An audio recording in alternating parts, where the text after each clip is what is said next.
Hello and welcome to Soul Strategic Playthroughs. This is episode 2 of my Gloomhaven 2nd edition series. If you haven't seen the first video, recommend you check that out. Or if you're here just to see this scenario, I'm going to jump right in with scenario number 2. I'm going to be playing three-handed solo. So before we get started with the scenario, let's catch up on the city phase from last game. The city event, I'm not going to go into too much detail. I don't want to spoil any more than I have to, let you discover that stuff on your own. But the result of my event and the choice I made was that I picked up this fine earring, which I am going to give to Yakko, because he's got 2 items he can ready with it, and he does not have an accessory yet. So that was it for my city event phase. Next up, something I recommend doing pretty much all the time is donating to the Great Oak. I went ahead, it's 10 gold each, and I had all 3 characters donate. The benefit is nice. You get to throw 2 blessed cards into your deck, but more important than that is for every 5 check marks, you gain a step towards prosperity. So, and you want to get your prosperity going, definitely strategically, story-wise. It's going to open up, as you advance your prosperity level, it's going to let new characters enter at a higher level, it's going to give you access to more items, and unlock other things as you go through the game. So, the temptation can be really strong to just want to hold on and hoard your gold, but guaranteed the best thing you can do with it every time, every city phase, is to make that donation. All right, next up, I went shopping. Had plenty of money I earned from loot last scenario, and after dealing with the Great Oak, you definitely want to spend what you've got for the most part early in the game. There's no real reason to hoard it. Every little bit of equipment makes a difference, and especially the cheap stuff, you can just sell back. So like a 10 cost item, you use it for a scenario 2, you sell it. In the end, it only costs you 5 gold. First up, for Wacko, my Tinkerer, actually like the element potion. I took it with good reason, but I don't need it as much because of the perk, which I'm going to go into next. But also, I want to try and go for one of his masteries this game. And in order to do that, which I'll explain later, I am going to need a stamina potion. And I could not hold on to both, didn't have enough money. So I sold off the element potion for 5, bought the stamina potion for 10. For Dot, my Mindthief, I decided to give her a pair of weathered boots, little extra movement, more mobility. Again, she got plenty of money to spend, so good to get something. All right, so for Yakko the Bruiser, now that I've got this item that lets me get back 3 of my spent items, and I don't have a head slot, figured I'd fill something there.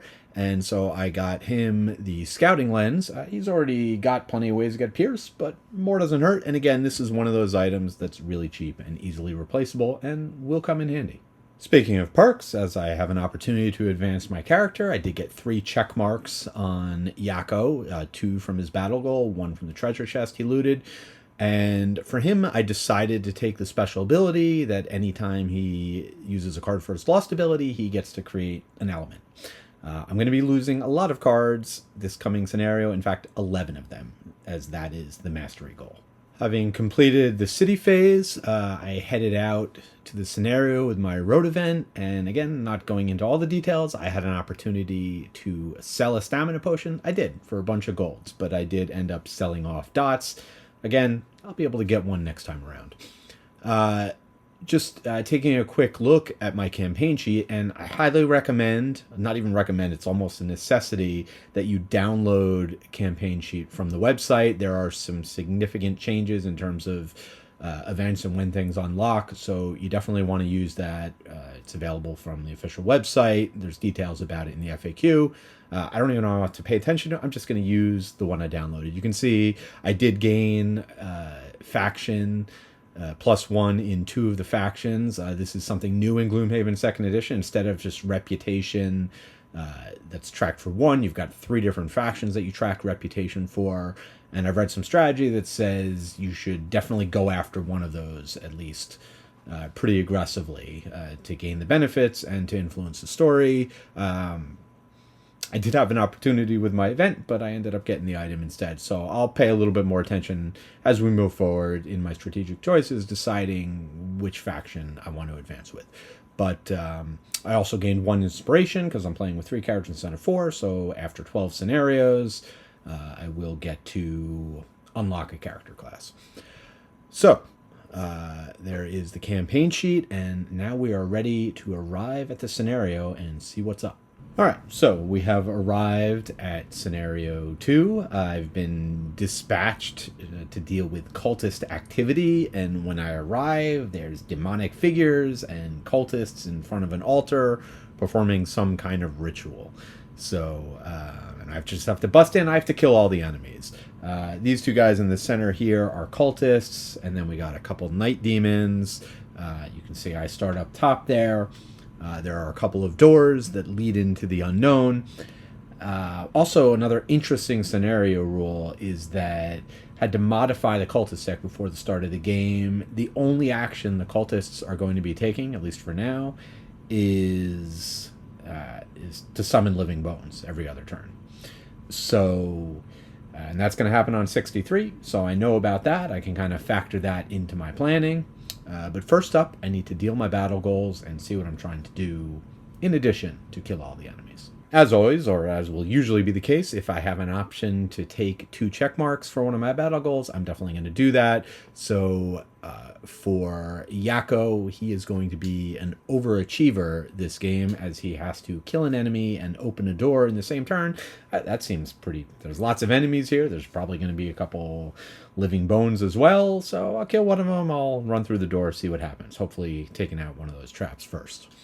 For the Tinkerer Wacko, he's going to be a miser, which just means he can't leave a room as long as there's a loot token there. All right, so we'll have to, he'll have to make sure loot, or he can just stay in the center. We'll see how things go until everything gets gathered up. Again, doesn't seem like it'll be too hard with this particular layout. And then the third option, the third choice I made for Dot, the Mindthief, is the Ravager. So just at some point, which will probably be the very end of the scenario, I made my card selection kind of keeping this in mind, that she is going to have to lose 2 cards, both top and bottom, in the same round. Should not be hard at all. So those are the battle goals. Just one other quick thing on talking about masteries. Again, new in 2nd edition, strategically, you definitely want to try and get these done sooner rather than later, because they make your characters more powerful without increasing their level. So it's kind of a way to stay ahead of the curve. Playing solo 3-handed, I don't think I can focus on multiple masteries at a time. So really, if circumstance comes up, sure, but like I said, I'm going into the scenario saying, okay, this is the one mastery that I'm focusing on for this game, just really for my sanity more than anything else. Now we are just about ready to begin. One other quick note, you can see magically the rest of the terrain has appeared. It's a good idea when you're setting up a scenario, just to make things easier as you open new rooms, to get all the terrain and whatnot that you're going to need and have it at the ready. But also, again, you can kind of strategically plan. Like, I know that there are 4 traps, but they're all on the map. I'm not going to run into any more. So when making your card selections, thinking about battle goals, that may influence your decision, knowing what type of terrain you're going to run into. In this case, the options here. All right, let's get into the first round and figure out what I'm going to do. First up, let's talk about the Tinkerer's mastery goal, which is to use... Tinkerer has 12 cards, 11 of which can be lost, and I have to lose 11.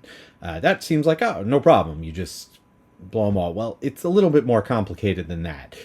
You have to work things out just such a way so that you have the ability to actually do that. And the way you have to do it, the way I'm setting it up, and to maximize the amount of time he's going to stick around, is... So I've got the 12 cards. I plan on doing no lost actions in the first 6 rounds, right? So I'll spend my 12 cards. I'll be able to then take a long rest. I will pitch the 1 card in my deck that doesn't have a lost ability, getting the other 11 back. From there on out, I've now got, 5, but I'm going to need 6 more turns. And that's why I got the stamina potion. So every turn, I'm going to have to lose... I'm going to have to lose 2 cards, except the first time. Or at least I can do it somewhere in between, where at least one of those times I can play a card for its normal ability, and then I can get it back with the stamina potion. But, from round 7 on, everything else is going to be a lost ability. So it's going to be a lot to think about, a lot to take into account. But that's kind of, I've kind of mapped it out. That's how I'm going to approach it. And again, you can imagine, since I have to think about that and I have to control 2 other characters, I'm not going to worry too much about anybody else's mastery unless the stars align. For this first round, and again, I misspoke slightly in that there's actually only 1 cultist here, and surrounded by night demons, which are all very annoying. You have disadvantage when I attack them, which I don't like to see when I have 2 blesses in my deck, because that could burn right through them. So I'm going to want to try and push them into traps, see if I can take them out, or at least lower their health that way.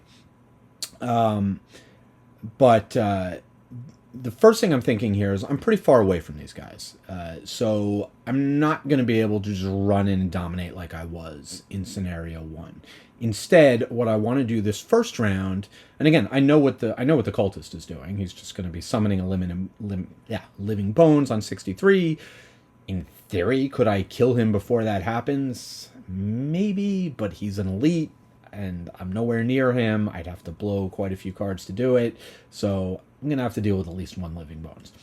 But then hopefully I can stun him or get him down, and he will stun himself too. So, but right now I'm just gonna I'm gonna bide my time. I do want to be on the offensive, so I've laid out choices for everybody, what I'll get in when I take their turn. But the main thing here is I wanted everybody to go slow, so everybody's going to be able to go, has a card in the 80s. And I'm going to be choosing the slow initiative for just about everybody. I might have the Tinkerer go a little faster. I'll make that decision. But, and then I did put the Bruisers out with the push, so hopefully I'll have a chance. I assume the Night Demons are most likely going to come towards them. If I get lucky, then they won't be able to get within range to attack me, but they'll be close enough so that I can then move up. That's the other thing I did, was I made sure everybody's got a move 4 option to maximize their movement capabilities. And of course, both the Mindthief and the Bruiser have boots that will give them +1 movement. So much the better. So those are my card choices. That was kind of my thinking. Last thing, I wanted not to be able to generate frost, so I can potentially do a stun next turn, because the idea is I will go last this round and then plan on having everybody go very early next round. But with that said, let's go to the Gloomhaven tracker app and see what the enemies are going to do.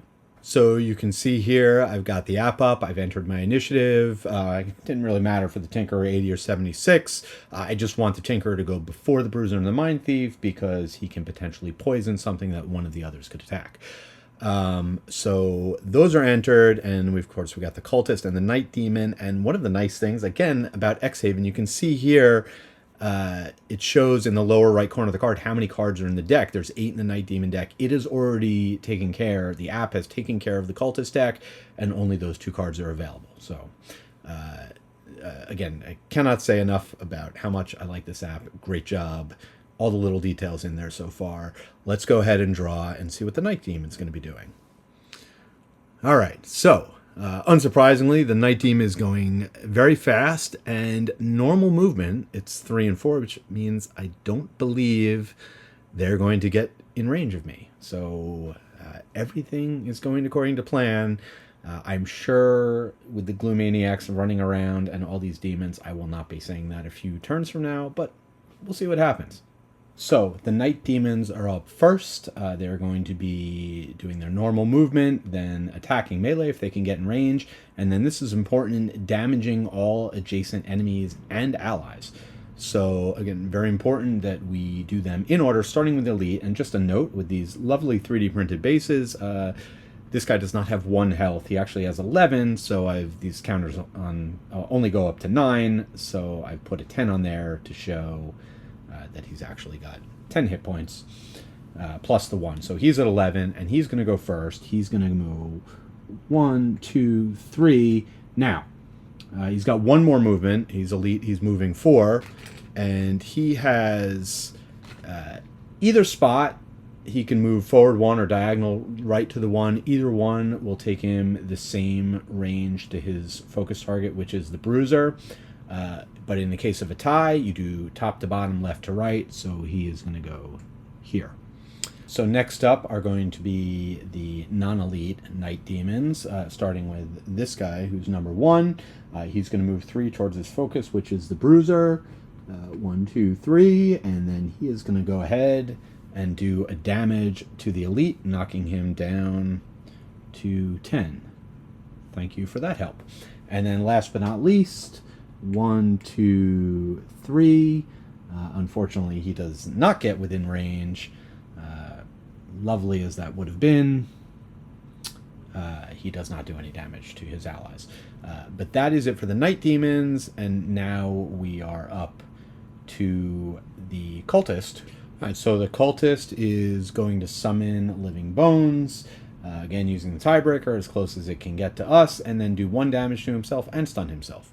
So won't have to deal with him summoning next turn, but he will keep summoning if I don't take him out. However, there are a lot of Night Demons in the way that I have to deal with. Good news is, though, it is my turn, and all 3 of my characters get to go, and we should be able to wreak some havoc. I've already got some wacky plans for this round, things I was not necessarily anticipate doing. Again, I just gave myself options, because I didn't know what the enemies were going to be doing, and I wasn't going to attack first. But now that I've had a chance to kind of get the lay of the land, let's get to it. A little bit more straightforward. I'm going to start. I've got move 4 for the Tinkerer, but he's only going to move 3. I want to leave that space open for Dot, and I'm going to make a ranged attack at the Elite, who seems like a good target to poison. Start beating him down. So we are going to do an attack against that guy. Within range 2, and the Toxic Bolt is going to be a base 2. This attack will be at disadvantage, so it's a miss. That is unfortunate, but I did at least poison the Elite.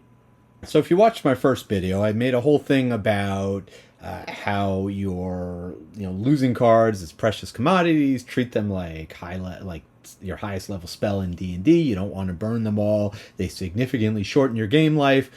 Throw all that out. I mean, it's all true, but the opportunity is too good here. I'm dealing with a lot of enemies that are pretty powerful, can hit pretty hard. I'm not going to have a lot of healing because of the weird way I'm going to be playing the Tinkerer. So I am going for broke. I am actually, instead of doing the move 4 and then the 3 attack generate frost, I'm going to flip things around, and Dot's going to go to town.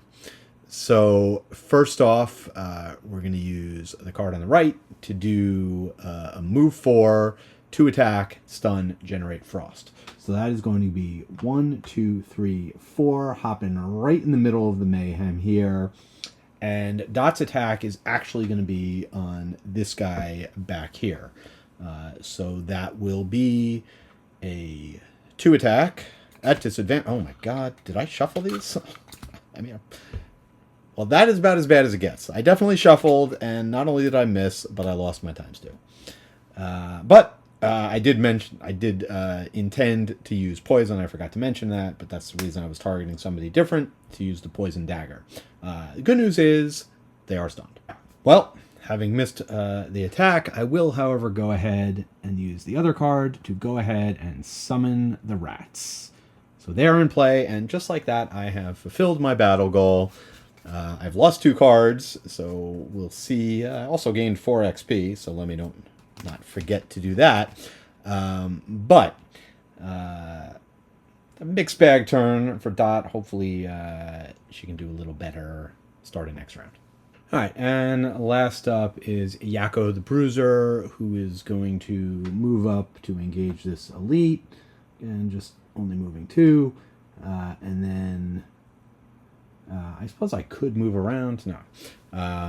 Not worth it. But I will do the Fearsome Taunt, which is an attack 3, attack 4 with the poison, and a push 3, which is not going to quite get it into the trap, but I should be able to push it into the trap next turn. All right, I've given myself the 1 XP for that, and let's see if my terrible luck can continue as I draw a 0 and a -1. So it's a -1, so 4 becomes a 3. Do 3 damage, knock it down to 7, and push it. It will go 1, 2, 3. push it in such a way that I am in a position to get it into the trap next turn. All right. That is, let's just mark this down so I don't forget. Going down to 7. And that is going to do it for round number 1. And now we can change things up, go very fast, and hopefully do a little bit of damage this round. We'll see. All right, so my main thing for round 2 is speed. I'm trying to go as fast as possible, even though a couple of these guys are stunned.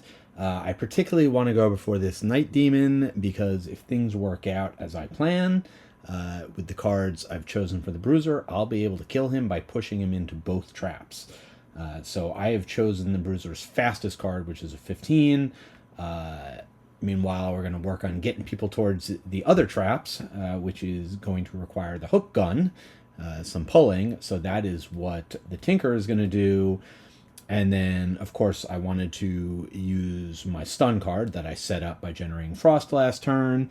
And also, very convenient, I had brought this card mainly for the movement. Did not anticipate having my summons out this earlier, but I will be able to use an augment to let my summons attack twice this turn. And they're going to be going on 8. So, which means the summons will go right before then. So, with everything good to go, let us see what the enemies are going to do. So I've queued up my initiative for my characters. You can see I've added the living bones here. I have to up his hit points. He should be at 7. I'll take care of that, but let us go ahead and draw. And, all right, they're going to be going on 20. Nothing special for the Night Demon, and of course the Dark Ritual for the Cultist. But more importantly, I get to go before everybody, so we will go to the Mindthief and get things rolling. One thing you have to be careful when using an app, it is 5 hit points. It's a regular skeleton. I accidentally added an elite. So, we are on 8. Before Dot goes, her rats are going to attack. They have 2 available targets, so they're going to attack the one lower initiative order, which is going to be the skeletons. So it's just going to be a 2 attack against their shield 1, but it will poison them. And happy to say this attack will not be at disadvantage. Obviously the poison happens after the attack, but I just put it out there so I wouldn't forget. Here's the attack. It is a 2. Plus 0 is 2 against the shield, so it does 1 damage. Alright, so now Dot is up, and the first thing she's going to do is consume the frost she generated last turn to go ahead and stun this guy. I already put the stun token out. And, of course, the guy behind her is also stunned. Then she gets to move 3, and she gains an XP. So we'll go 1, 2, 3, up over here. And then I want to start getting that cultist down. So I'm going to go ahead and attack the cultist with a straight 2 attack. And then with the augment, after she attacks, that'll allow her summons to attack. Alright, and the cultist doesn't have anything special, so it's just a straight up attack, which is a 2+1 for 3 damage to the cultist. First, the summons will go ahead and attack with a base of 3, because it poisoned it last time. -1, so that's 2 against its 1 shield, so it's just going to take 1 damage, going down to 3. And then I do get to move the rats. They can move 2, so I will start moving them up a little bit. Don't want to get in the way of everything I've got planned, so I'll just put them there. And that will be it for Dot's turn. She does gain 1 more XP for putting down her augment. And then we will move on to the Bruiser. Alright, so Yakko the Bruiser is going to use the bottom part of his leaping cleave to move 1, 2, 3. And then he gets a push 2, which both spaces are away from him. 1, 2. Each trap does 4 damage, which this is at 7. So that is enough to kill the elite when it hits the second trap. And it will drop some treasure there, which we know somebody's going to have to claim, or Wacko is not going to leave this room. But I don't think that's a problem with this group. Everyone likes treasure. So that was his movement. And then I'm just going to have him do a basic attack against the skeleton. I don't want to blow a card. So we will go ahead, and that will be at +1. So it'll be a 3 attack. And for this attack, I will go ahead and use my recently acquired scouting lens, which will make this a Pierce 1. So that comes in handy. That will take out the armor for me. So if I can just get a 0, I can take this thing out. And we will get a -1. All right. That is unfortunate, but the skeleton is down to 1 hit point. Last up is, for me at least, is the Tinkerer Wacko. So the first thing he's going to do is he's going to lock down somebody within 3. It doesn't really matter. Nobody's moving, and then they're all going to go, and it's going to clear. So I'm not even going to put the token out, but we will remember that it was a thing that happened, because it's potentially possible that he might be able to complete multiple masteries. I doubt it, but so far, the other mastery for the Tinkerer is to apply a condition or heal every round. So he's done that so far. But let's go ahead and just jump to the movement part of it. Technically, he'll lock down the skeleton. So a skeleton can't move, or the living bones. He is going to use his winged shoes to gain jump for this round. That is going to allow him to leap up over this guy, 1, 2, 3, and go over here. And then he can use his hook gun at a range of 3 to target the cultist. And that's going to be a 2 attack. So +1, so that's 3 damage to the cultist. That is perfect, knocking the cultist down exactly where we want him to 4. He will then yank the cultist 2 spaces towards him, putting him conveniently next to that trap. I wonder what's going to happen next round. That is going to do it for me, though, and now the enemies, such as they are, do get to go. So the living bones are up, and they're going to attack 2 targets at an attack of 2. I'd love for them to attack the Bruiser, but they're going to go the earliest in the order. Their focuses are going to be the rats, followed by Dot. So a 2 attack against the rats is going to be a 0, so they're going to take 2 damage, and I'll just keep track of that off to the side over here. So the rats are down from 5 to 3 health, and then they will attack a Dot. Knocking Dot down from 6 to 3. Not great, but I'm sure she'll be fine.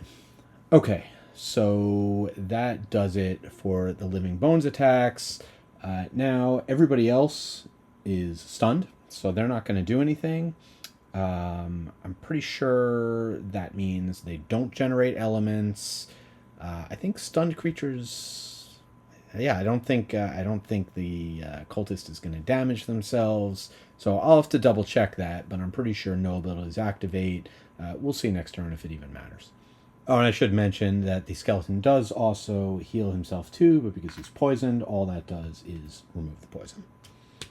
We are back for round 3. I've gotten some rest, had a chance to kind of think things over, fix a couple little things, check some things.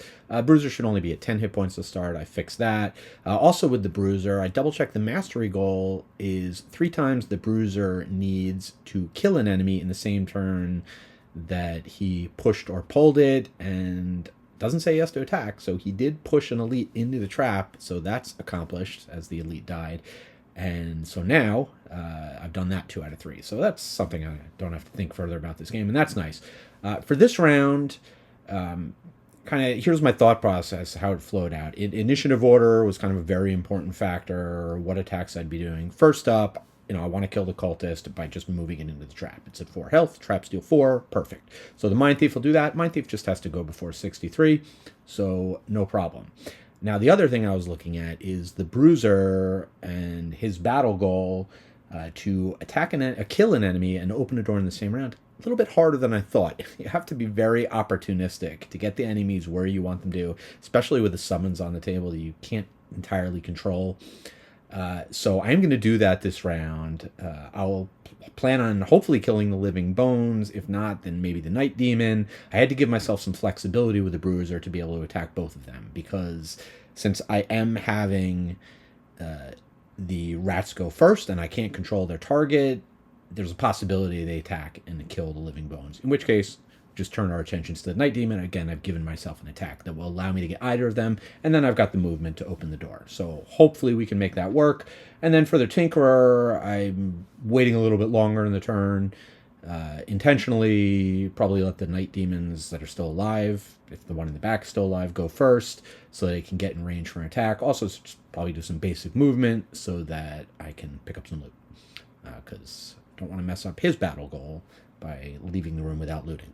So everything is set up. Just time to see what the enemies are going to do. Okay, we've got everyone entered, so we'll go ahead and draw. So once again, the living bones are going to drain life. I forgot that was a reshuffle. I was thinking I wouldn't have to worry about that, which means there's a good chance that the rats are going to kill them, which is less than optimal, but better than them healing, I suppose. And then a ranged attack on 3 targets from the night demons. Ouch. Okay, well, let us get into it. So first up, right before 20, is going to be the rats.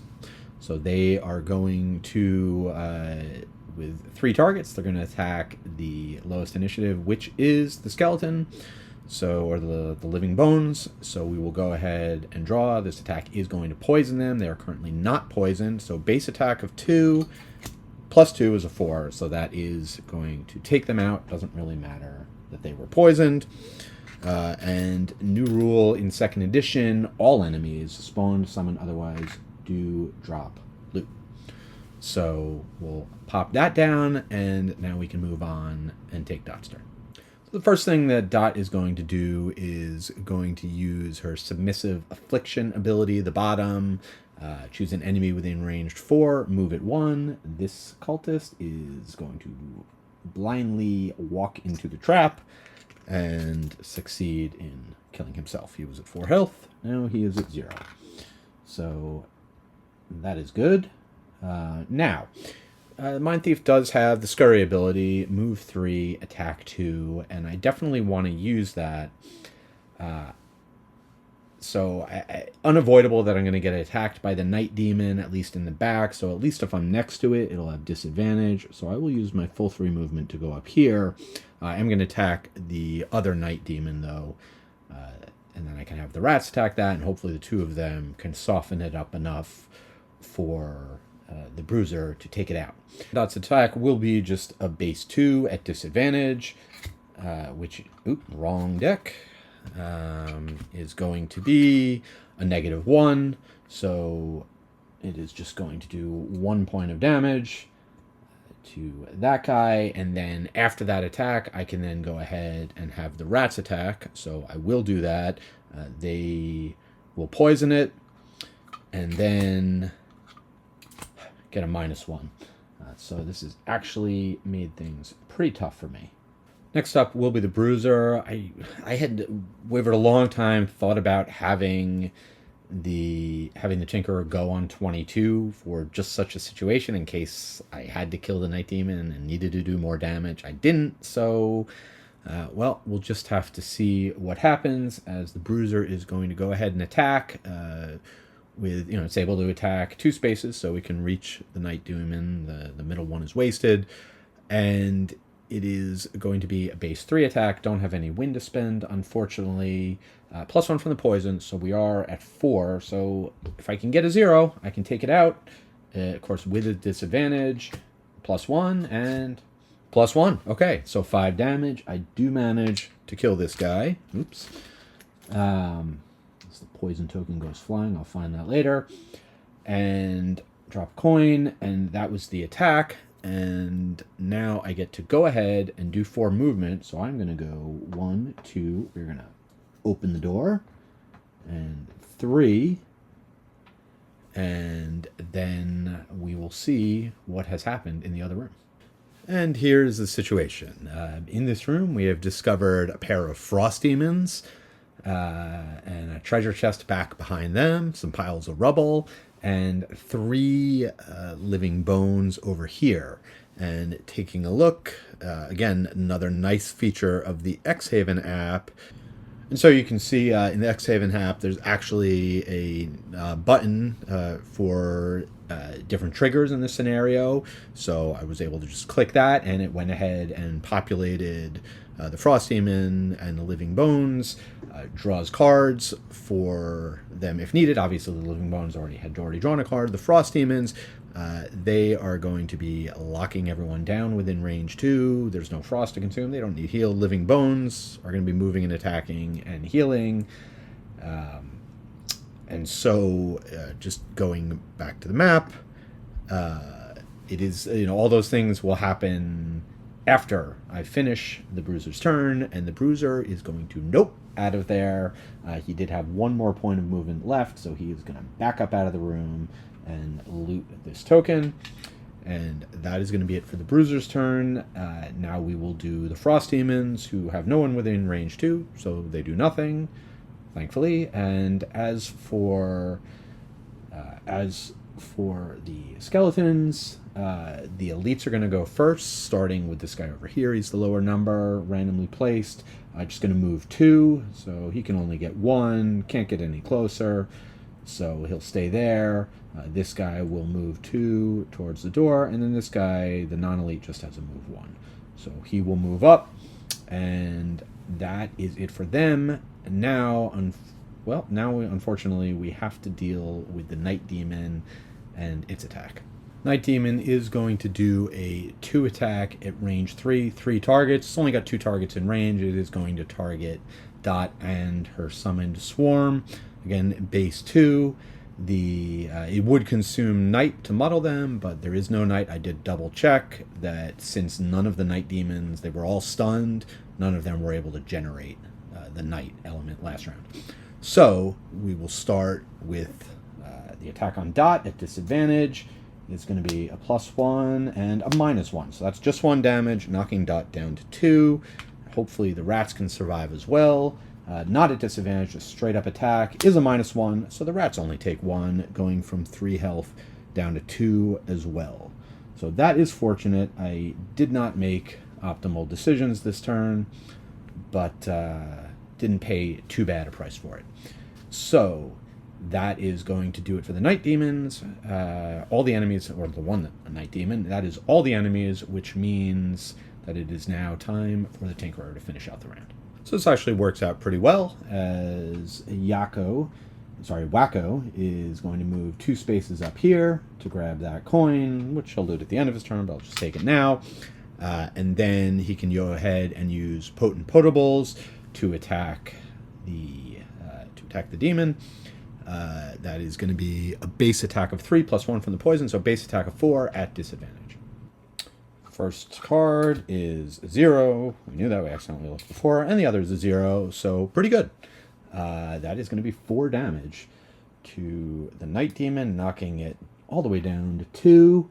And it is muddled, which means for the 3rd turn in a row, and it's not even something I was trying to do, but the Tinkerer has thrown out a condition on the board. So the possibility of completing that mastery is still alive. But that's going to do it for round 3. I'll get things set up for round 4. So here's my situation going into round 4.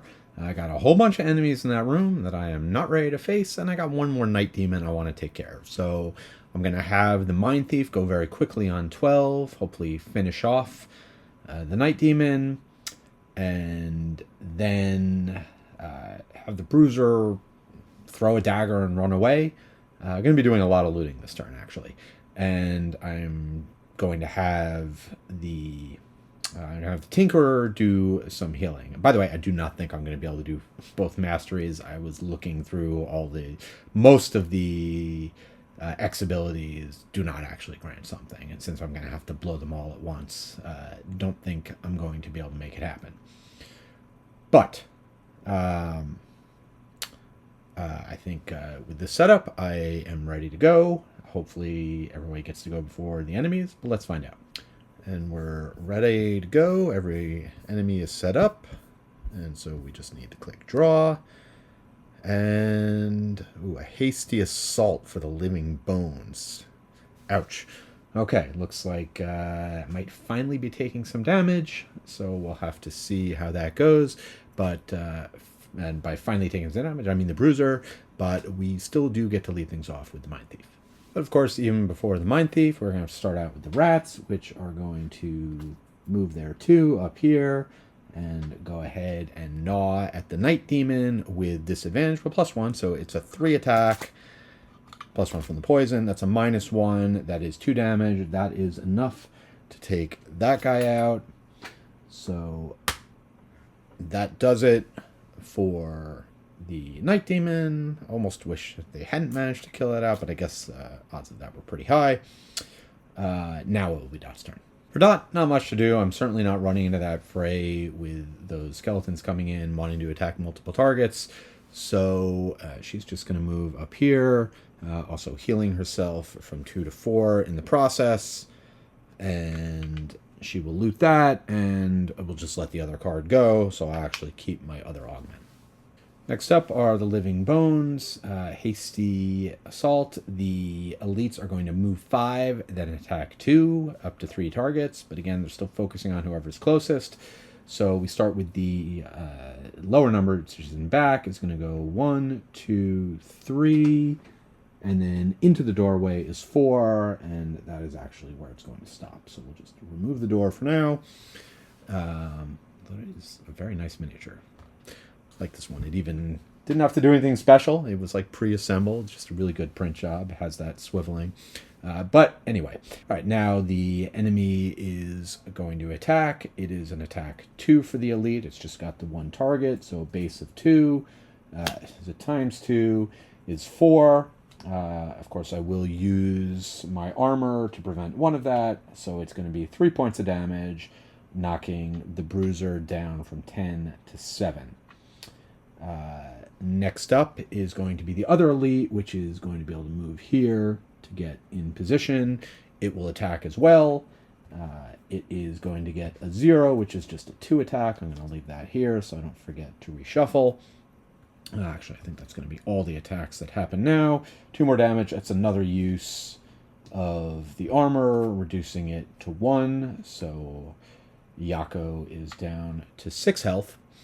And now the non-elite has a movement of 4.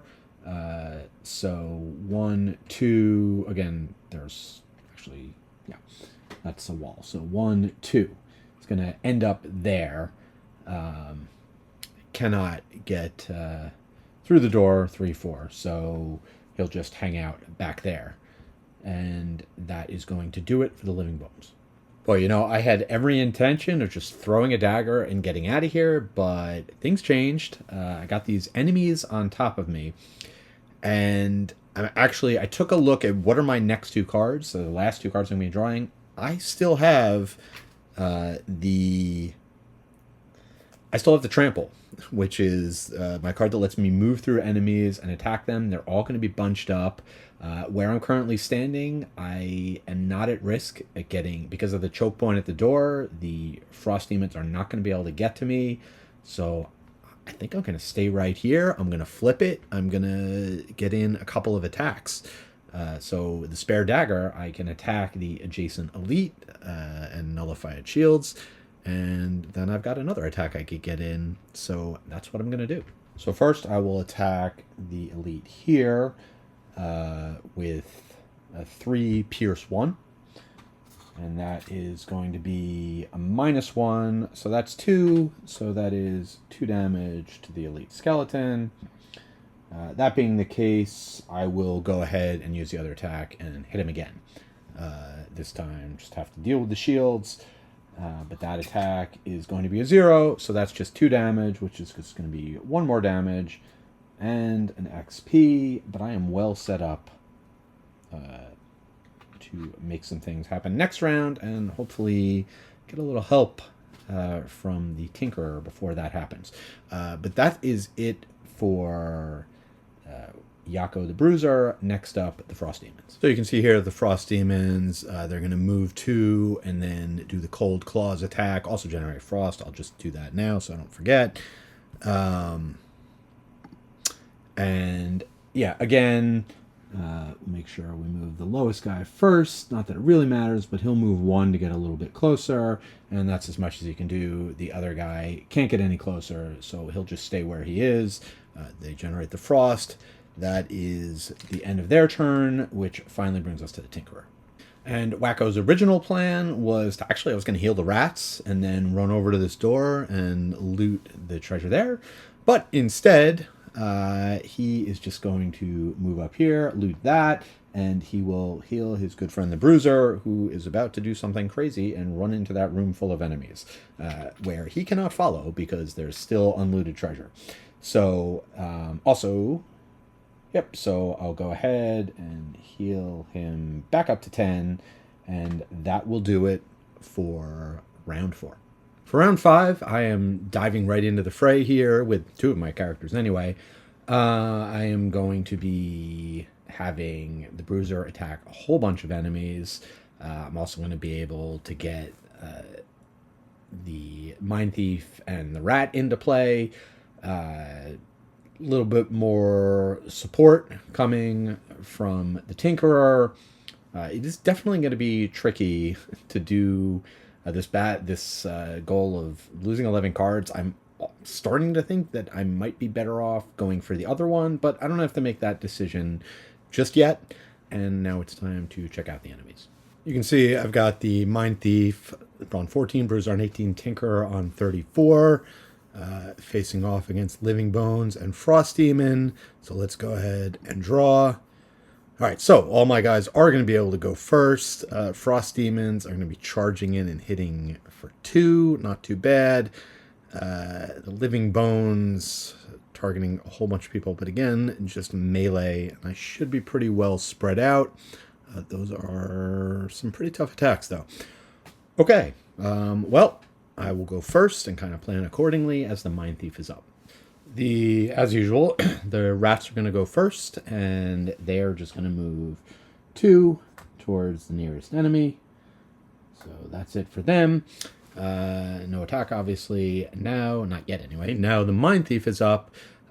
First, using the bottom ability, the second card, move 3, and then I can move my summons too. So I will go 1, 2, 3, and then I will go ahead and use the Weathered Boots that I just purchased for that 1 extra movement. Knew that would come in handy, as I can go there. And then I get 2 movement out of the rats, so they will move into position right here. All right, then the other part, I get to go ahead and make an attack at advantage. First from the Mindthief, and then I will be able to attack with the rats, because I still have this in play. All right, the Hidden in the Shadows is going to be a 3 attack with advantage. I do still have another one of my blesses in there and my ×2, so maybe we get lucky. -2 and ×2. All right, so I hit it for 6. It's too bad I hadn't knocked this down before. If I targeted this one instead, then I would have killed it and I would have gotten invisibility. But it's got 1 shield, so it's going to go down to 2 health.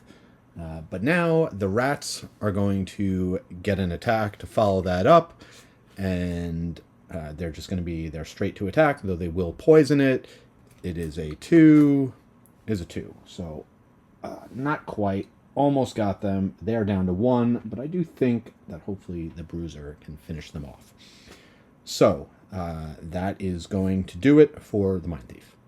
Hopefully not too crazy, but the Bruiser is going to go ahead and trample his way through these enemies.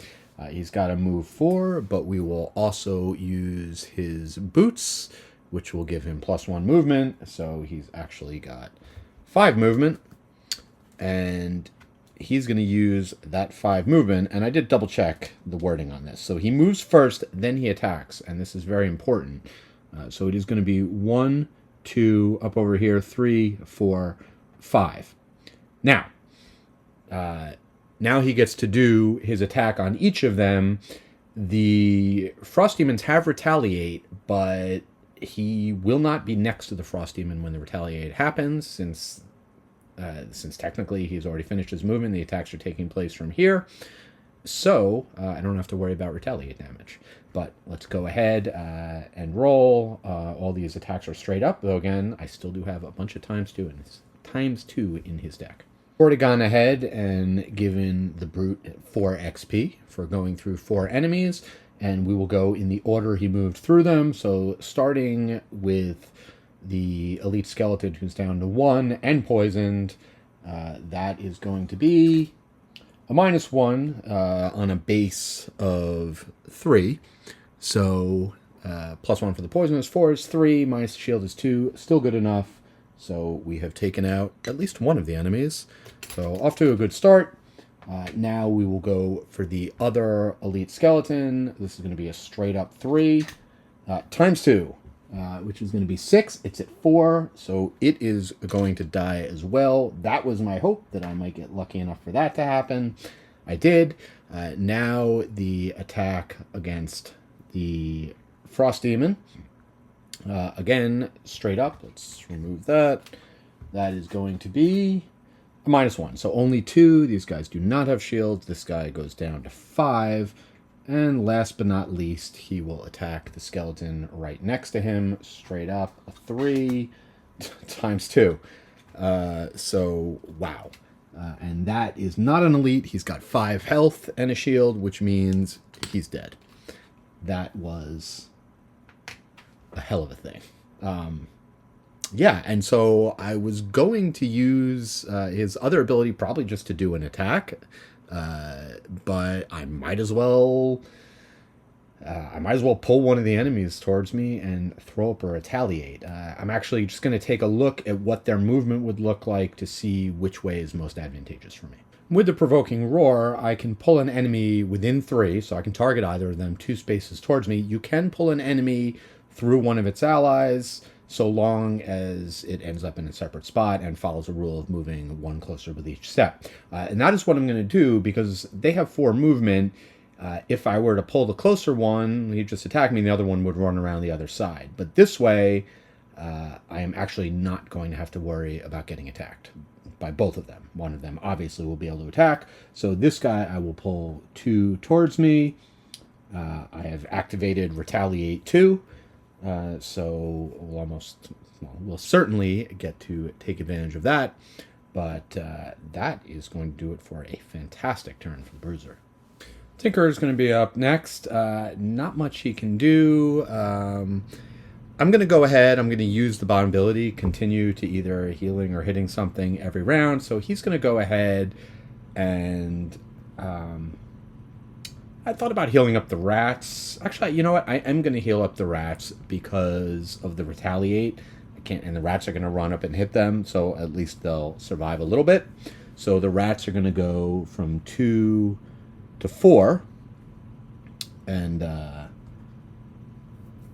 so that's the healing. And then for the top part, don't have anyone within range. So as he is right here. So he's just going to hang out where he is. And that is it for him. I'm just going to backtrack up on one thing. Instead, again, I haven't done any random elements. So you can always go back.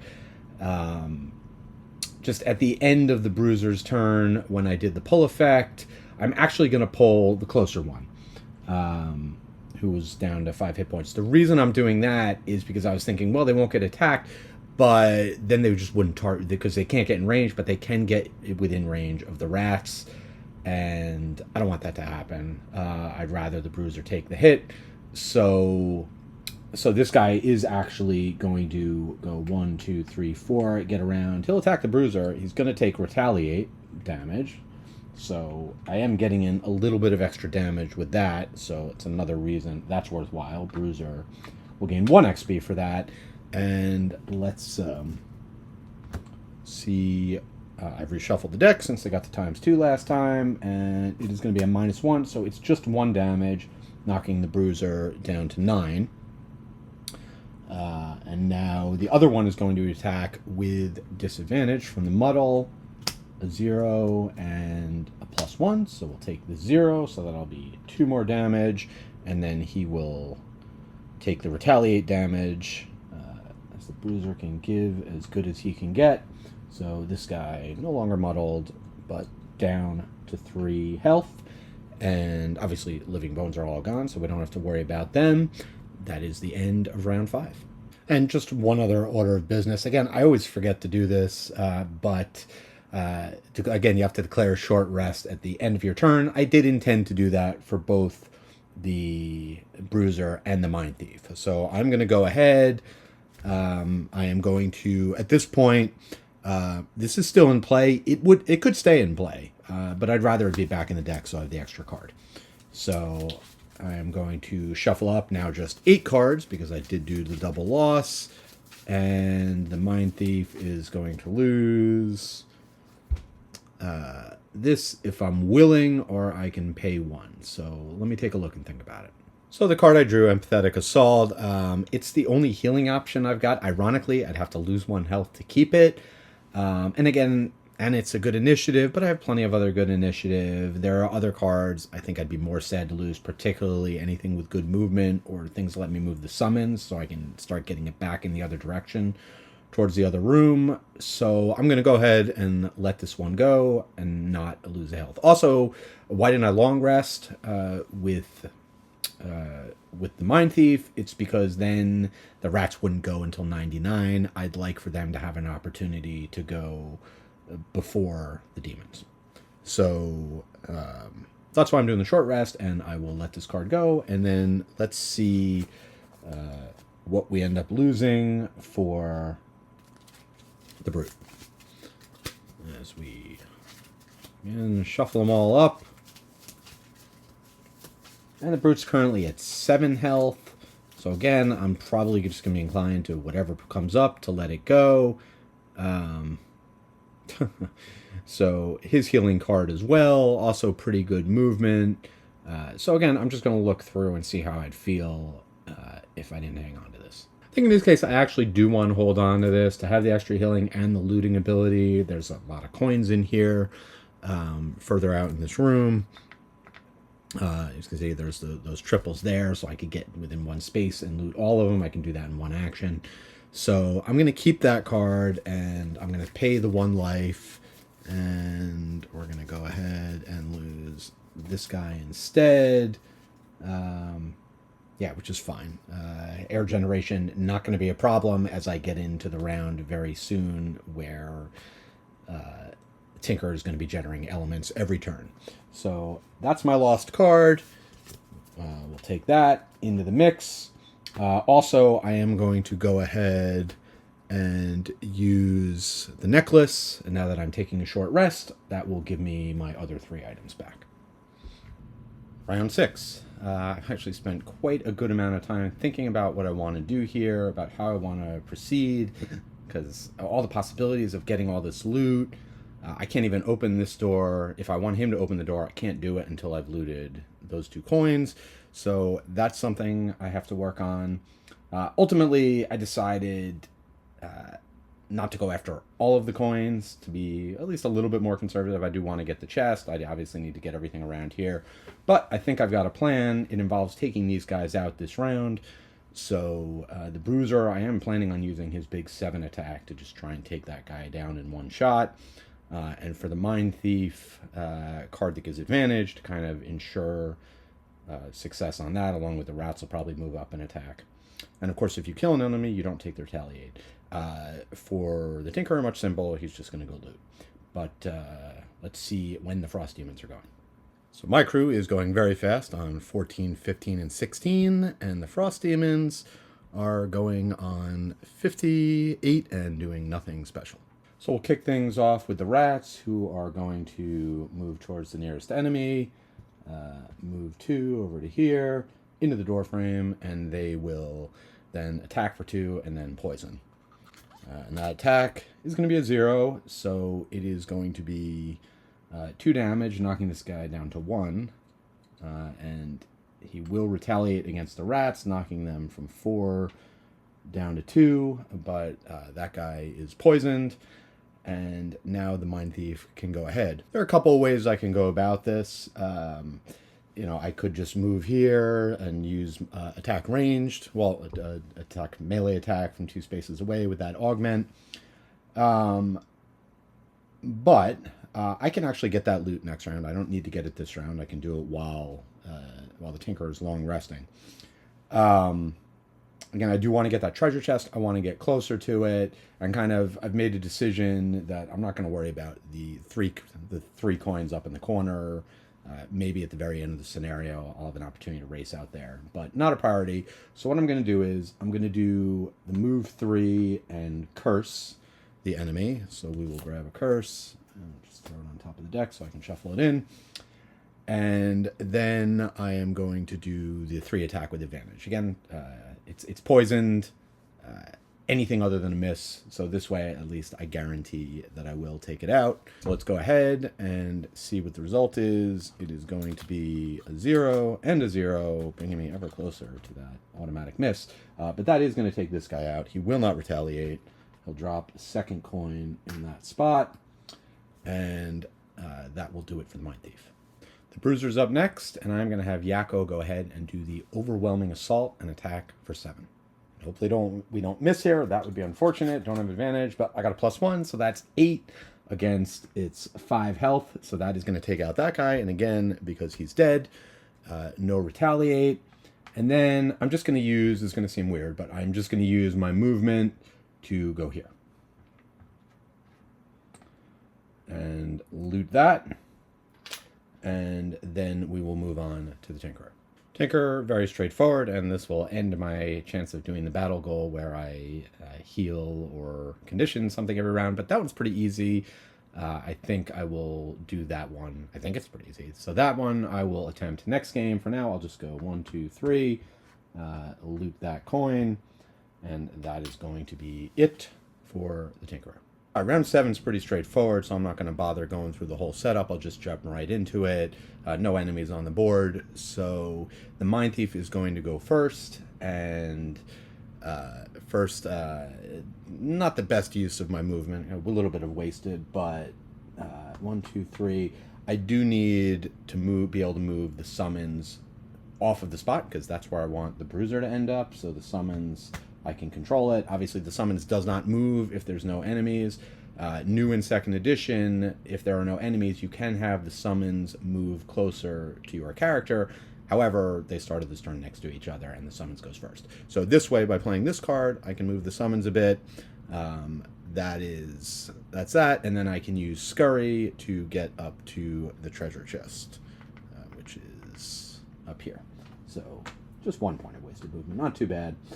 Loot the treasure chest, which I have looked up, and that's going to be 15 experience. Wild. So may have a level up coming sooner than I anticipated, as the Mindthief now has 21 XP this scenario, and has achieved another step of the way towards her personal goal, which is to loot or witness the looting of a chest 10 times. And there is another chest here. I don't know. I don't remember if it's every scenario or just an actual 10 times. I guess we'll find out. But that is going to do it for the Mindthief, and now we move on to the Bruiser. And the Bruiser is going on 87. I want to make sure he went last, or at least after the Mindthief. And he's just going to use basic movement from the 2nd card there. Would be to move 2, but I will go ahead and use the boots so that he can move 3.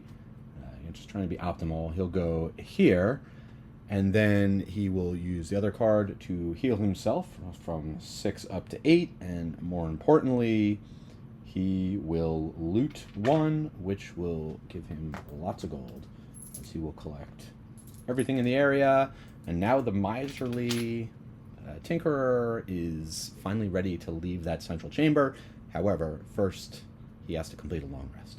Long rest is already well mapped out in advance. I still need, if I'm going to fulfill that battle goal, to lose and use 11 cards.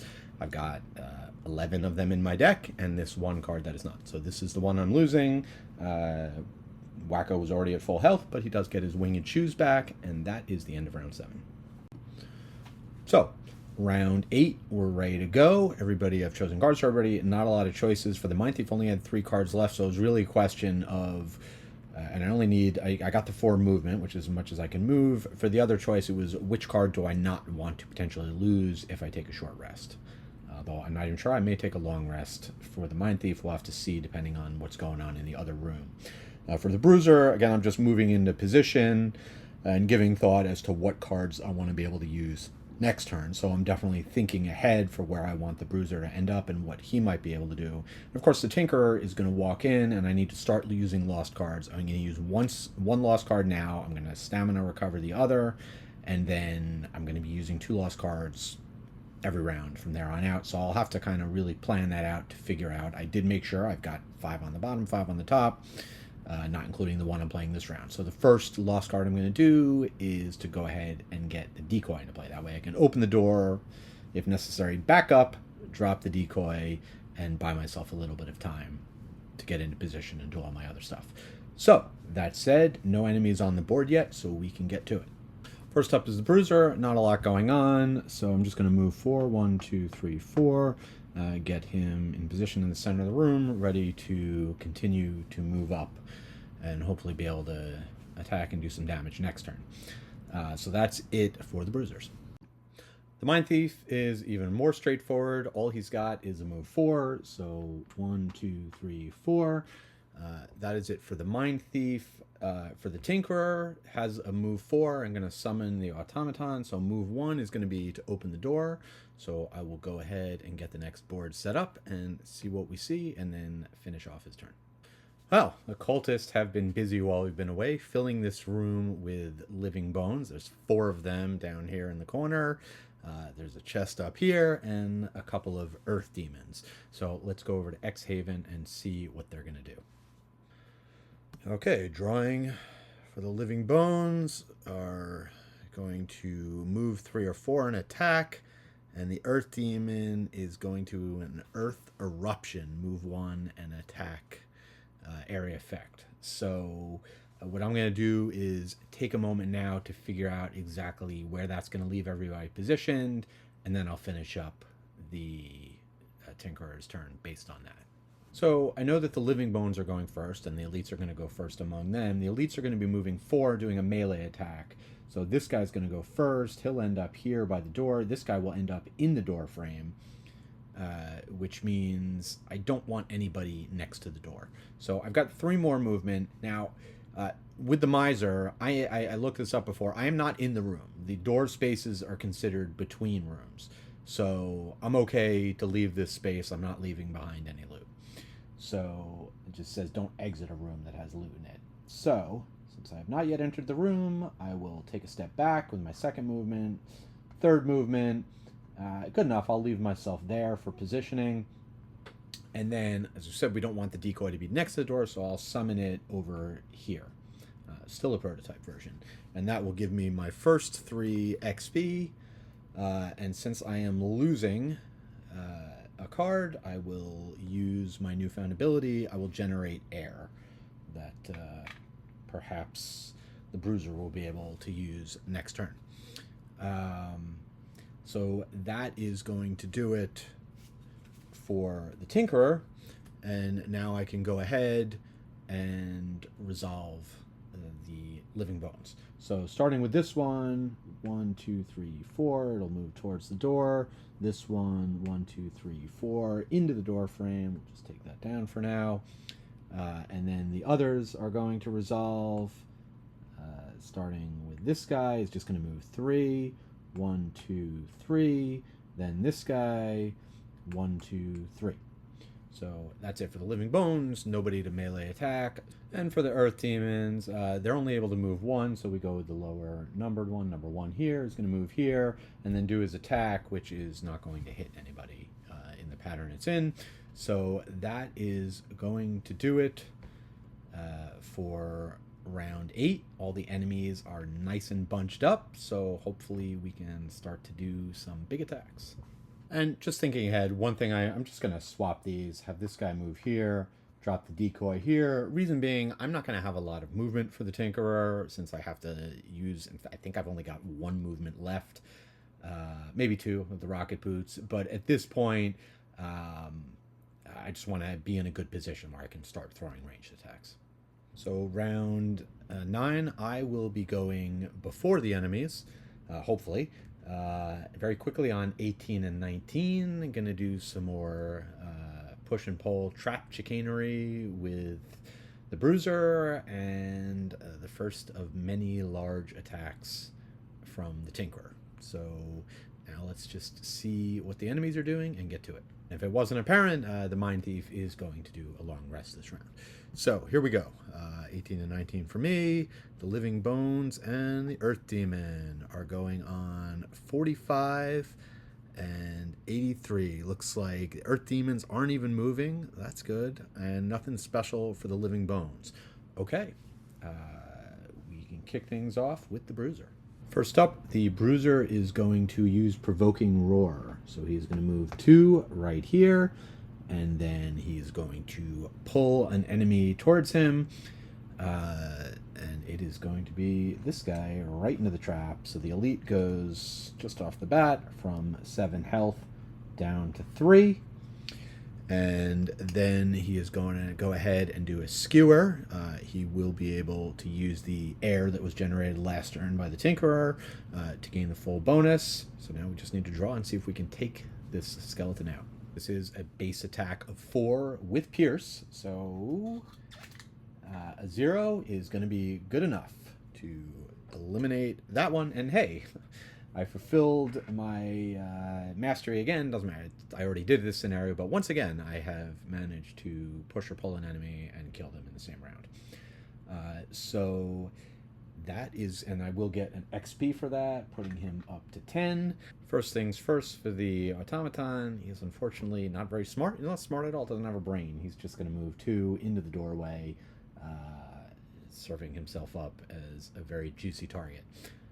Now we can go ahead and first things first, we'll go ahead and use the bottom card for its lost effect, which is going to allow an ally within 3, that's going to be the Bruiser, to regain all cards in his discard pile, which is very timely because that is going to be 7 cards back. So those are all retrieved. And since I lost a card, again, we do have this lovely ability. So I will be able to produce any element. In this case, let's produce wind again, since potentially the Bruiser will be able to skewer. And I did say brute before, so it's old habits die hard. Maybe I should just call him Yako. All right, but let's resume with the other part of Wako's turn, which is the net gun, as he is going to attack. And I see a nice block of 3 enemies in there that he can get, so that's what he'll do. Again, Yako doesn't have to have line of sight on all the enemies he's attacking, just the main target, which is going to be this one right here, and it's going to affect these 2 squares as well.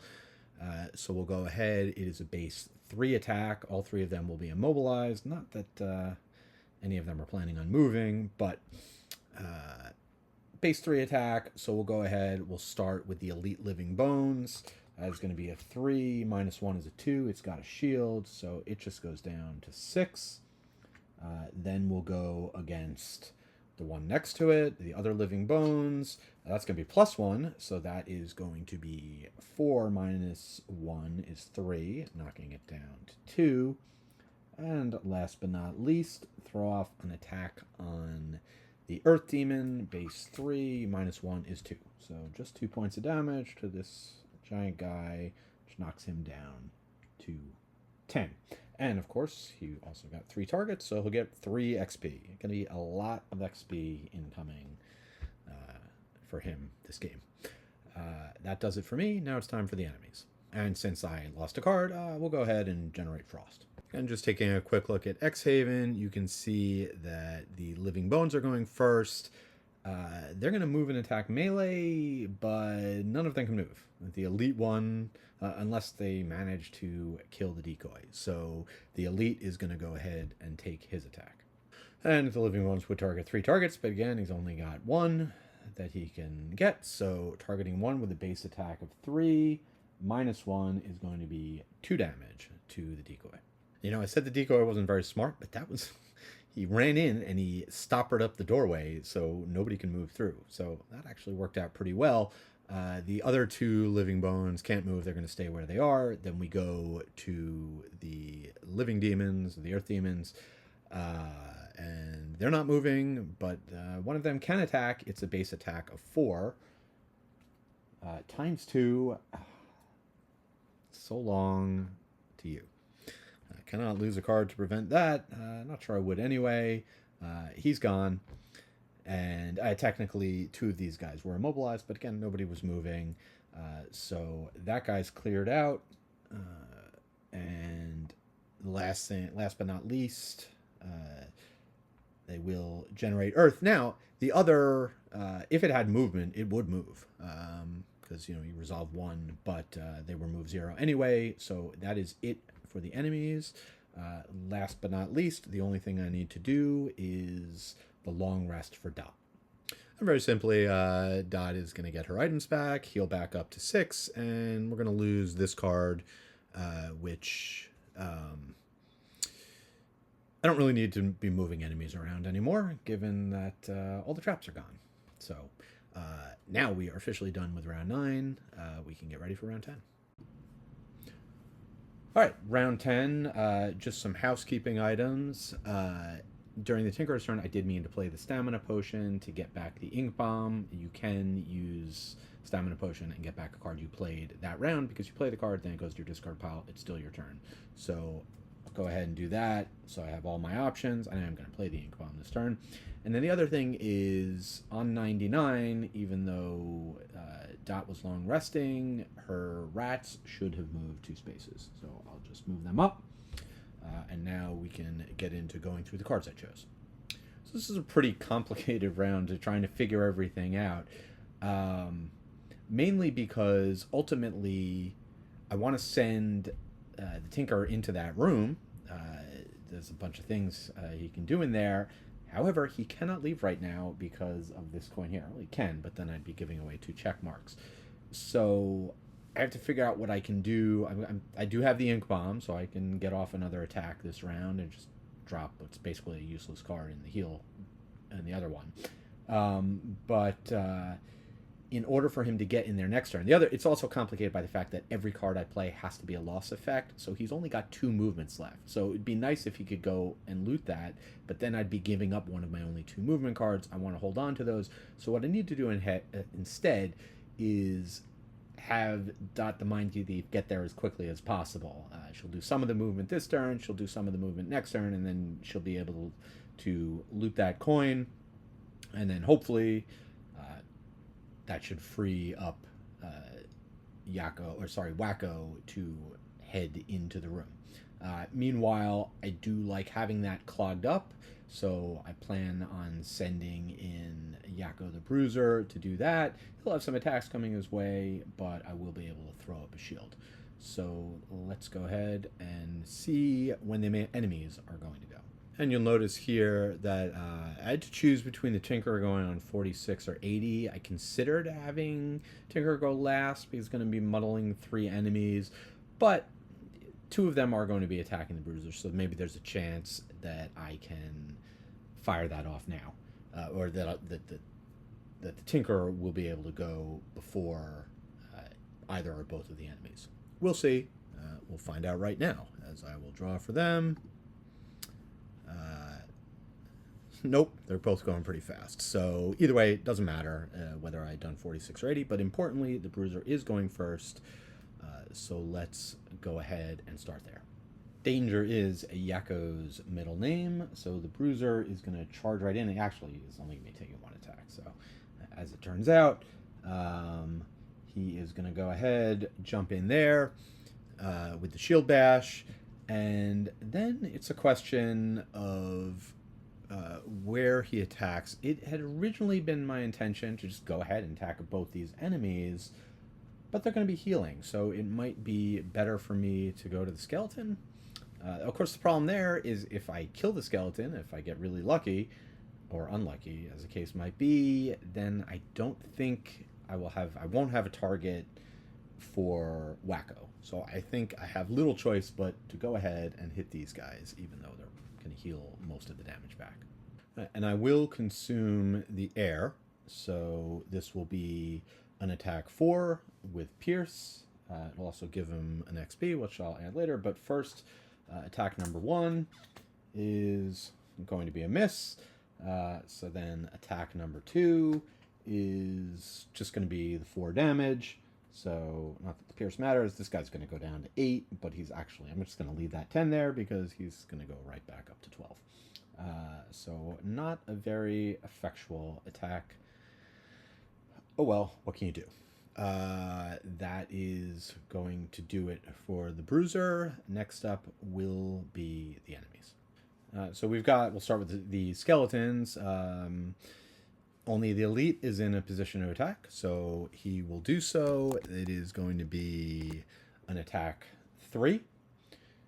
So that is going to be +1, so that is 4. Now, we do have armor back, so that'll reduce 1, plus the shield bash will reduce another 1. So the Bruiser will take 2 damage, going from 8 down to 6. And that is going to do it for the skeletons. Next up, the living... Oh, actually, and they are also going to drain life and each heal themselves too. So this guy is back up to 7. This guy heals from 2 to 4. All right, now for the Earth Demons. So for the Earth Demons, they are going to each heal themselves by 4, which is going to put both of them back to full. I feel like I'm rolling a boulder up a hill here, but we'll get there eventually. And then there is an Earth that they generated last turn. They're going to consume that. All enemies within range 2 are going to be immobilized, so that is going to be the Bruiser. So we'll give him a token to keep track, and he is stuck in place. But he is done, and we can move on to my characters. Wacko's attack is going to be the Ink Bomb. I'm 1, 2, 3, so I can target here and get these 3. So that's actually pretty good that they end up going after all the healing. And that is going to be a base 4 attack, so hopefully should be able to get some good damage in. I went ahead and gave the Tinkerer his 3 XP for that, so he's already up to 12. It's got the 3 targets, so we'll start with the Elite Bones, and that is going to be a base 4 times 2 for 8 damage, and that is going to wipe that guy off the map. He's got 1 shield, so that was a pretty good start. Followed up by, we'll go for the other Living Bones, and that is going it's going to be another 8 damage. Holy cow. This is it's a pretty crazy attack. And then let's see what he's got in store for the Earth Demon. -1. Still pretty good. 3 damage. Knock him down to 9. And as for his other card, we'll put it into play, but it's not likely he's going to be doing any more healing. So pretty much a dead card. But helping me towards my mastery, that will do it for the Tinkerer. Last but not least, Dot the Mindthief. We start with the rats, which will move up 2 spaces. And then she will have a move 4 and then a move 3. So we'll go 1, 2 into the doorway, 3, 4, 1, 2, 3. So just 2 away from being able to do that loot, and we'll have her go quickly next turn, and that will free up Wacko to head into the room. That's going to do it for round number 10, and we will set up for round 11. One other thing from round 10 was, again, the Tinkerer lost 2 cards, could generate 2 elements. Don't plan on using any of them, but sometimes monsters do have abilities, negative abilities. They consume elements, so I'll throw Fire and Frost out there, see what happens. Okay, so for this round, the Bruiser can't move, so fortunately he does have his spare dagger, so he can attack adjacent. And I could get 2 attacks in, but since he can't move, this actually seems a good opportunity for him to heal up a bit and grab some loot. So that's what I'm going to have him do. I am going to have the Mindthief go fast enough that either one of them will loot that. So I actually wasn't even planning on doing that, but I have multiple ways of looting it up. The Mindthief is going to go first and grab that loot, and then also be able to also attack the Earth Demon using her augment. And then for the Tinkerer, we'll get in there and see if we can stun all the enemies. So let's see how it all goes. Going on 14, 27, and 34, and the enemies are going to be going. All right, so that's very annoying living bones. I actually don't mind that guy. Guy keeps healing himself because I don't plan on killing him anytime soon. I actually want him to stay alive so that I can have enough rounds to do everything, get the treasure chest, play all the cards for the Tinkerer. So no problem. And let's see. So at least, yeah, the Mindthief is going to be able to go first, and then the Earth Demon. Yeah, they're going to be stunned, so they're not going to be able to attack. So that's good. All right, let's start up with the Mindthief. Of course, before the Mindthief goes, the rats are going to move up 1 space. We'll have them go here. And then she will use a basic movement to move up here. She'll loot that at the end of her turn. Quite different from last game. She's only got 2 coins so far, but that'll change too. All right, so now she can play her augment and attack, do a psychic attack from a 2 distance away. So she will go ahead and attack this guy, giving him a curse. Oops, sorry. This guy, giving him a curse, and also another XP. So Dot's attack is going to be a base 3, and just a few cards left in the deck, and both my ×2 and my miss are in there, but it's a +1. So, and I am going to apply poison on that attack. So that is going to be 4 damage and poison to Mr. Earth.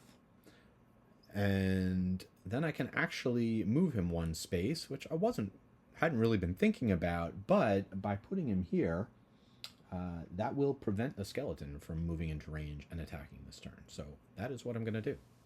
Next up are the living bones, the one left. They only have a movement of 1 and can't get any closer to its target by moving over here, so it'll just stay where it is. Next up, Yakko, and we'll have him lead off with the spare dagger attack, which will be a 2 attack, and the Earth Demon is poisoned, so that'll actually be a 3 attack. And so that 3 attack is going to become a +1 for 4 damage. So close as we knock this guy down to 1. Killing him would have been nice because I would have gotten some extra loot out of it. Speaking of which, I'm going to do the top part of the other card, which is to loot 1 and then heal himself too. So he will grab both of these, or just the 1 coin I should say, and heal himself back up to 8. And that is going to do it for him. So next up will be the Tinkerer. For Wacko, it's just really a question of positioning. I got 8 movement with jump. With the rocket boots, I can go pretty much anywhere I want. Where I want to be is right here. I thought I might use that loot 2 to get all these coins, but I think I'm gonna let Dot do that. So we'll just hop in over there. I'll generate air, and then I will use the other card to go ahead and stun all of the enemies. So really just the skeleton's only one that's already gone this round, so he'll be stunned next round, and that just means that the Earth Demons will not go this round. But that is going... Oh, and that'll also generate light, and since that's lost, we get to generate another thing. So let's refresh Frost, and that is going to do it for that. Now the Earth Demons go up. They're both stunned, so they do nothing, and that is the end round 11, and we are almost there. Home stretch as we move into round 12. At this point, we're getting pretty close to mop up. Really, the only question is, would I want to try and go all the way back for the 3 coins on the other side of the map? Probably not. Then I'd have to keep an enemy around. I'll look to just finish things off. I just don't want to finish it off this round because I need one more round for the Tinkerer to be able to do that. So I've got everyone going pretty fast. Want the Mindthief going first so I can get the rats in a position to take a hit. But really, as long as the Tinkerer doesn't get attacked, I'm fine. Others can afford to lose cards. So let's get into it, see what the monsters are going to be doing, and wreak some havoc. I'm going very fast here, 8, 10, and 16. And for the enemies, they're going to be going on 45, nothing special, and a reckless charge. And look at that. There is wind, which is actually going to affect the Earth Demon and make its attack -2. I guess that makes sense that Earth and Air are in opposition. So that is going to end up paying off. But let's go ahead and jump in with the Mindthief. So I'm going to start things off with that which I have no control over, which is the rats, which are going to move 2 spaces in here. And then I assume with those 2 enemies, they would just attack the lower numbered one. So the attack will be here and likely taking it out. I say likely, but there are only 4 cards left in Dot's deck. So let's see, it is going to be +1. So yeah, that's 2, 3, 4 damage. That is going to eliminate that guy. And so now we go up to Dot's turn proper. So for the Mindthief's turn proper, I'm going to have Dot go ahead and move in here, so she'll be able to pick up that loot. And then that's using the first card. That will give a couple of points of movement to the rats, so I'm just going to kind of move them out of the way a bit, put them over there. And then for the attack, she does still have her augment up and running, so she can attack, do a psychic attack from 2 ways. So she will attack the full health Earth Demon, and it does not have any conditions on it. I think before I still had the muddle on there, but that was from 2 turns ago, so that should be cleared out. So just a straight up 3 attack. Only 3 cards left in the deck. A ×2, an automatic miss, and whatever else is left, and it is going to be a miss. So no damage there. That's fine. I wanted to make sure that I didn't end things this round, and that pretty much assures that will be the case. But I will gain 2 XP, putting that up to 24. So, and then we can move on to the Bruiser. I'm going to be doing a move 4 and then attack, just get 1 XP. So we'll start to whittle that guy down a bit, hopefully. And I want to put myself in position. Well, I'm going to be doing almost certainly a move 7 next round, taking a short round after this. Speaking of which, the Mindthief is going to take a short rest. So I'll go ahead and resolve that at the end like I've been doing. Technically, I would do it now. Which actually does matter because... It doesn't matter in this case because the Earth Demon is going to attack the rats, but let's say it was doing a big attack. I would have done the short rest at the end of the Mindthief's turn, and now I've got cards in my hand in case I need to lose something to prevent damage. But in any event, just a good point strategically to remember that sometimes you may want to opt a short rest over a long rest if you're in danger of getting attacked and don't have any cards in hand. That said, let's go ahead and do 1, 2, 3 of the movement is good enough. And then we'll kind of come in and poke him from behind. We're going to do a 3 attack, which is going to be a straight up 3. So we've knocked this guy down to 9. Now, I can push him.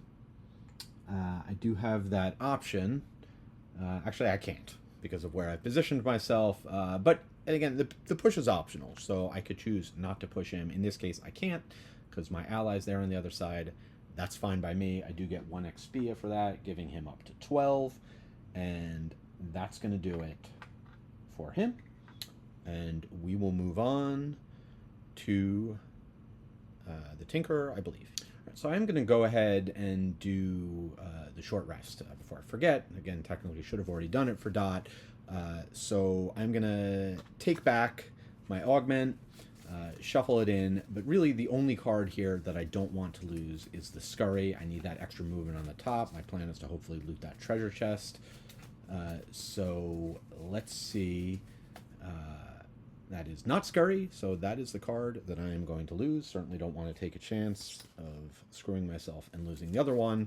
So that's going to do it for her short rest.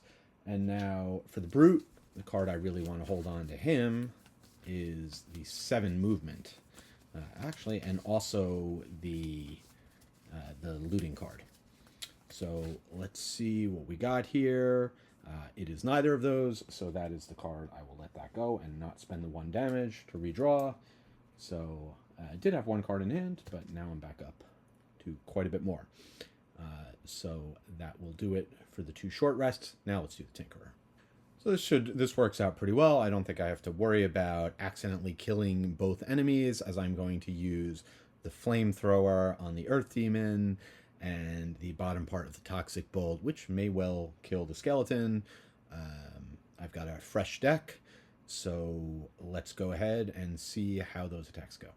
So first, let's go ahead and do the Toxic Bolt, 6 attack at range 2, so no disadvantage there.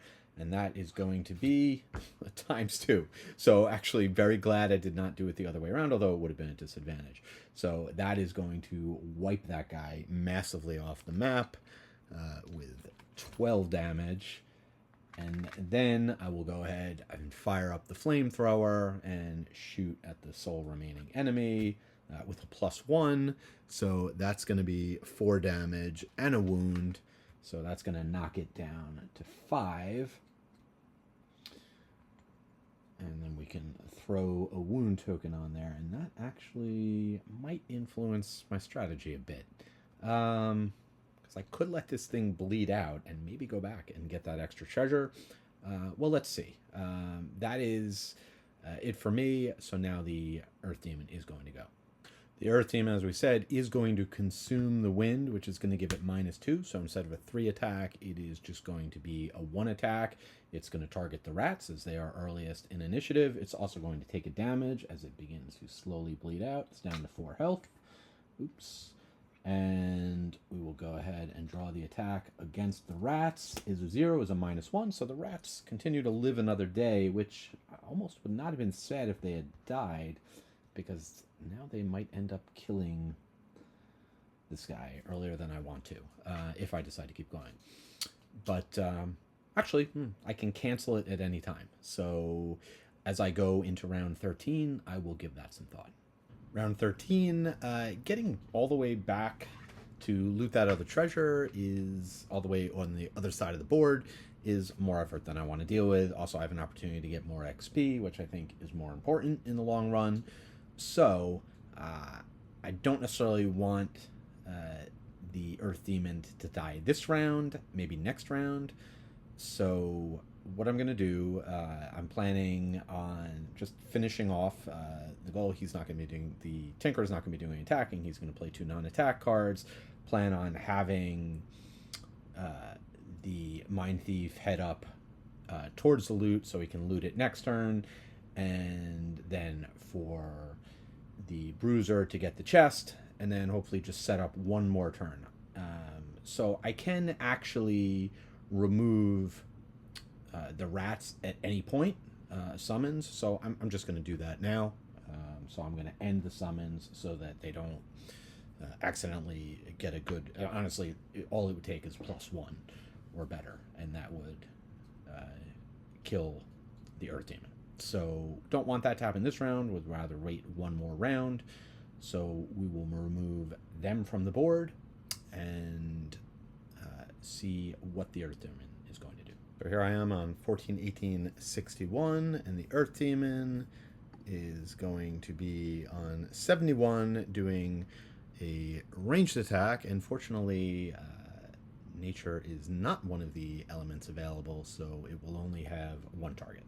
For Dot, just keeping it really simple. I don't want to attack anything. I'm just going to move 3, and then I have not used her boots this go around, so I will use that for move 4. 1, 2, 3, 4. That's going to put her in position to do a loot 2 next round. So that's it for her. So for Yakko, he's not going to bother attacking again. He's just going to move up here 4 and loot the treasure chest. Ignore the other ability, and the treasure chest at the end of his turn is going to end up being, I looked it up, 15 gold. So that's nice. Nice little boon. He'll be able to buy even more equipment or save for a rainy day. That is going to do it for him. Next up will be Wakko. Doesn't much matter what he does. I guess I'll just have him move 1 and then do a loot 2, so he'll be able to pick that up. That's for the one action. Then for the other action, he'll drop the enhancement field right here, and that's going to give him another 4 XP, bringing him up to a whopping 27. And we have achieved mastery. As I have now played 11 Lost cards, I also produce a couple more elements. It doesn't really matter, as long as it's not Earth. That is going to do it for him. Last but not least, the Earth Demon will attack. That's going to be a 3 attack, but it will be at disadvantage.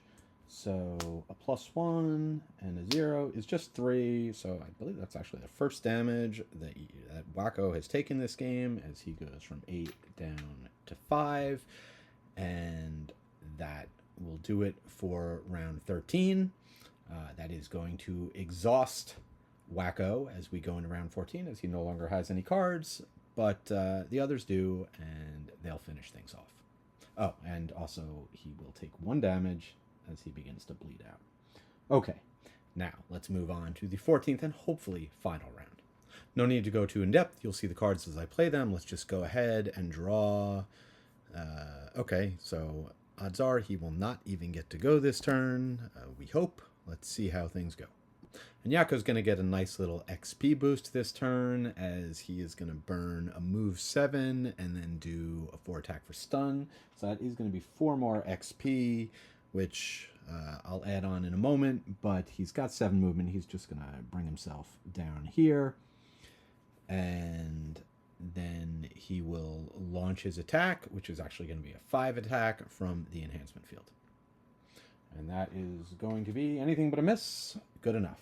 This guy is dead. He will drop a coin, which unfortunately I am not going to be able to loot. Can't get them all. Let's finish things off. So for the final bit, Dot is going to do a loot 2, getting a little bit more XP, grabbing all 3 of these coins. And then unfortunately she's got 3 movement, which gets her here. Not quite enough to get that last token, but don't think I can complain.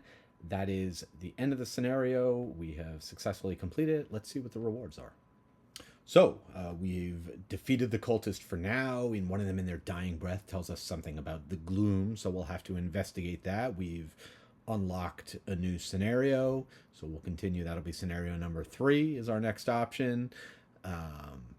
In terms of the individual characters, you can see here's where my Bruiser Yakko stands. He's got 53 XP and a whopping 38 gold, so he will be leveling up.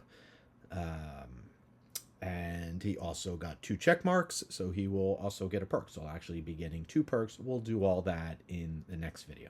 For Wakko the Quattro Tinkerer, he's up to 58 XP and 19 gold.